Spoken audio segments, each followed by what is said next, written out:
Friends, कैसे हैं आप सब। आज हम डिस्कस करेंगे फाइनल टर्म का जो करंट पेपर हुआ है MTH 101 का। तो वो स्टूडेंट्स के ने डिफरेंट स्टूडेंट ने शेयर किया था, तो उससे हम सब्जेक्टिव और ऑब्जेक्टिव दोनों पार्ट को देखेंगे कि उनमें क्या क्या इंपॉर्टेंट चीज़ें क्या आई हैं, किन चीज़ों को देखते हुए हम लोग अच्छे तरीके से 80 to 90% पेपर इजीली कवर कर सकते हैं अगर आप ये वीडियो देखें हो तो। पहला क्वेश्चन जो सब्जेक्टिव टाइप में था वो था डिफरेंशिएट द फॉलोइंग फंक्शन। ठीक है, डिफरेंशिएट करना था, एक फंक्शन गिवन था, उसको डिफरेंशिएशन करनी थी। उसके बाद था evaluate the following definite integral, जो है उसको एवेल्युएट करना था आपके पास।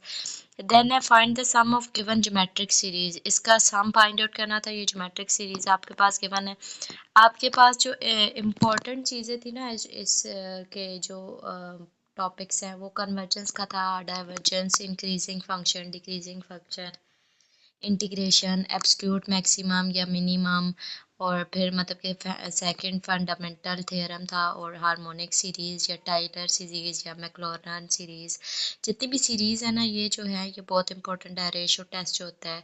ठीक है, तो इसकी बेस पे MCQs भी ज़्यादा इन्हीं टॉपिक्स में से आए हैं और आपके क्वेश्चंस भी। तो नेक्स्ट क्वेश्चन था determine whether the given function is increasing और डिक्रीजिंग। ये फंक्शन सबके डिफरेंट आ सकते हैं। ये 3-4 पेपर को मिला के तो ये क्वेश्चंस जो बीच बीच में से आए हैं, मतलब कि 3-4 डिफरेंट टाइम के बच्चों के पेपर्स को मिला के ये क्वेश्चन देखे हैं। एक फंक्शन दिया हुआ था, उसमें बताना था कि ये इंक्रीजिंग है या डिक्रीजिंग है।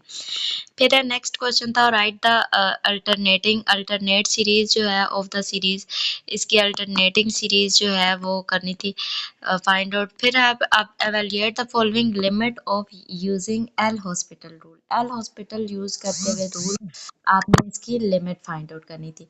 फिर है find the required values of given function, जो फंक्शन गिवर था उनकी रिक्वायर्ड वैल्यूज फाइंड आउट करनी थी। फिर find the volume using cylindrical shell method, ये शेल मेथड वाला जो है वो आपका इम्पोर्टेंट है, वो करना है। फिर find the volume of the given solid cylindrical volume. ठीक है, तो ये इम्पोर्टेंट था। फिर find absolute maximum and absolute minimum of given function, determine whether the given series is divergent, convergent और डाइवर्जेंट।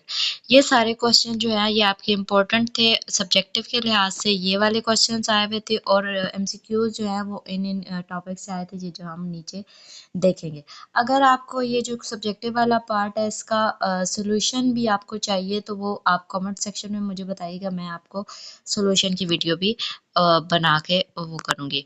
ठीक है, तो MCQs देखते हैं। MCQs इंटीग्रेशन में जैसे मैंने आपको बताया था, कन्वर्जेंस पे कोई एक फंक्शन दिया हुआ था तो उसकी इंटीग्रेशन क्या आएगी नीचे MCQs में आंसर से, तो वो आपने टिक करना था। फिर इंक्रीजिंग डिक्रीजिंग फंक्शन है, एब्सोल्यूट मैक्सिमम और मिनिमम है, मतलब कि मैक्सिमम है। फिर टाइलर सीरीज है, वो सीरीज गिवन थी तो बताना था ये कौन सी सीरीज है। फिर मैक्लॉरन सीरीज के बारे में था कि आपके पास जो है नीचे ऊपर जो सीरीज़ है उनमें से मैक्लॉरन सीरीज़ कौन सी है।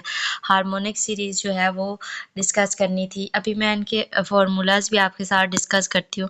फिर रेशियो टेस्ट था, सेंगर्ट फंडामेंटल थ्योरम था, ऑफ कैलकुलस था, फिर लेफ्ट हैंड पॉइंट मेथड था, फिर सिलेंड्रिकल शेल मेथड और डेफिनेशन बेस्ड MCQs थे। जो डेफिनेशन मतलब कि कन्वर्जन की डेफिनेशन हो गई, उसमें फिर बताना था कि जो है आपके पास इसकी डेफिनेशन के हिसाब से क्या बनता है। ठीक है, तो ये इस तरह का आपके MCQs थे। अब हम डिस्कस करते हैं, हमारे पास जो है इम्पोर्टेंट फार्मूलाज जो हैं। फार्मूलाज इंटीग्रेशन के फार्मूलाज तो आपको अच्छे से पता होंगे, क्योंकि MTH 101 जो है बेसिकली बहुत ज़्यादा आसान आपका जो है वो पेपर होता है। ये मतलब कि मैथ्स के स्टूडेंट के लिए तो बहुत ही आसान चीज़ है। तो इंटीग्रेशन का फार्मूला है एक्स एन जब कोई भी पावर हमारे पास होती है तो उसको हम कैसे सॉल्व करते हैं, हम उसकी पावर में 1 ऊपर भी ऐड करते हैं और नीचे डिवीजन में पावर और +1 करके लिख देते हैं और +c कांस्टेंट आ जाता है। ln में हमारे पास 1/x की फॉर्म में जो आपके पास आता है उसको हम ln में चेंज करते हैं। ex सेम ex ही रहता है, जो पावर होती है वो नीचे डिवाइड हो जाती है। ax में हमारे पास ए की पावर एक्स में जब आता है कोई कांस्टेंट की पावर एक्स हो तो नीचे आपके पास एल एन कांस्टेंट आ जाता है।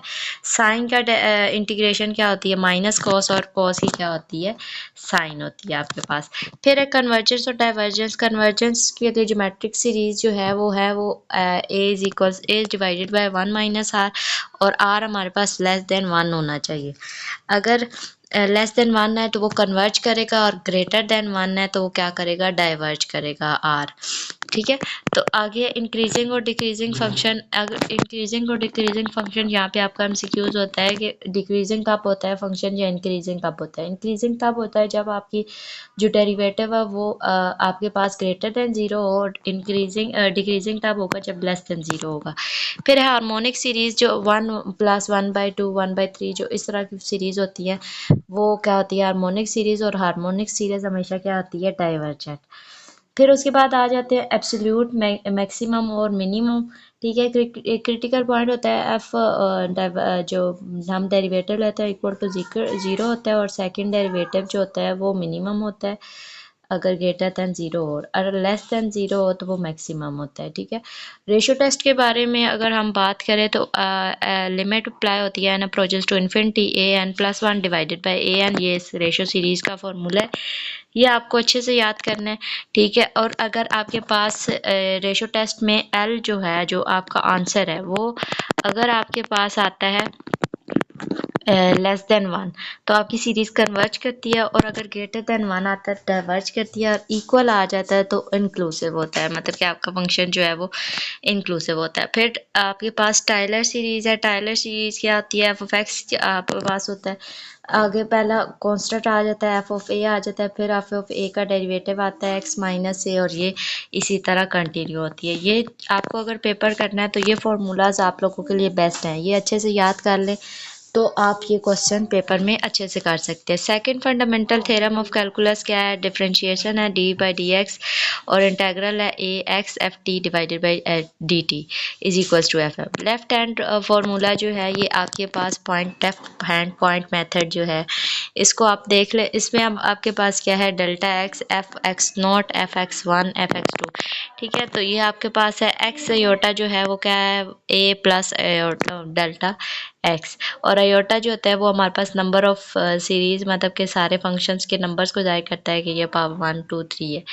फिर आते हैं मैक्लॉरन सीरीज में। मैक्लॉरन सीरीज जो है ये आप लोग ये जो नीचे गिवन है ई एक्स की, साइन एक्स की, कॉस एक्स की, एल एन 1 + एक्स की, ये 4 सीरीज आपके लिए बहुत इंपॉर्टेंट है, ये आप अपने पास याद करके रख लें। फिर ये जो है इनमें आपको क्योंकि ये एमसीक्यूज के लिहाज से इम्पोर्टेंट है, आपसे कोई भी सीरीज़ दे के पूछा जाएगा कि ये मैक्लॉरन सीरीज़ की सीरीज़ क्या है, तो ई एक्स की है, साइन एक्स की है, वहाँ कॉस एक्स की है, ये आप बता सकेंगे। सिलेंड्रिकल शेल मेथड में आते हैं तो V is equals to radius height और D F X. Radius V is equals to, या फिर हम इसे 2π(x) F of X D F X देते हैं, और ये यूज़ करता है किसको, यूज़ कर फाइंड आउट करने के लिए यूज़ करता है वॉल्यूम ऑफ सॉलिड को, सिलेंड्रिकल शेल मेथड। ये एमसीक्यूज है आपका, ये इसको अच्छे से याद करें। एल हॉस्पिटल रूल हमारे पास क्या होता है कि limit X approaches to A F of X divided by G S X is form 0/0 या इन्फिनिटी की फॉर्म में। एल हॉस्पिटल आपने याद रखना है कब हम लगाते हैं, जब आपके पास इन्फिनिटी की फॉर्म हो या 0 की फॉर्म हो, तो हमारे पास जो होता है फिर हम एल हॉस्पिटल रूल करते हैं, लगाते हैं। प्रोवाइडेड, फिर हमारे पास जो है इम्पोर्टेंट नोट्स आपने क्या करना है कि आपने प्रैक्टिस इंटीग्रेशन और सीरीज़ के क्वेश्चन की बहुत ज़्यादा अच्छे से प्रैक्टिस करनी है। फार्मूलाज और डेफिनेशंस को अच्छी तरह करें और कॉन्सेप्ट क्लियर रखें। अगर आप सिर्फ फार्मूला जो मैंने अभी बताया ना उनको और इनके कन्वर्जेंस और डाइवर्जेंस की आप लोग कर लेते हैं, अच्छे तरीके से याद कर लेते हैं तो आपके लिए ये बेस्ट है। ठीक है, तो इंक्रीजिंग फंक्शन और डिक्रीजिंग फंक्शन या ये कैसे चेक करते हैं, इनके ऊपर अगर हमने आपको चाहिए कि मैं ये जो सब्जेक्टिव पार्ट है इसको थोड़ा डिटेल में बताऊं तो ये आप मुझे कमेंट सेक्शन में बताएं, मैं वीडियो बना के अपलोड कर दूंगी। Thank you so much for your listening.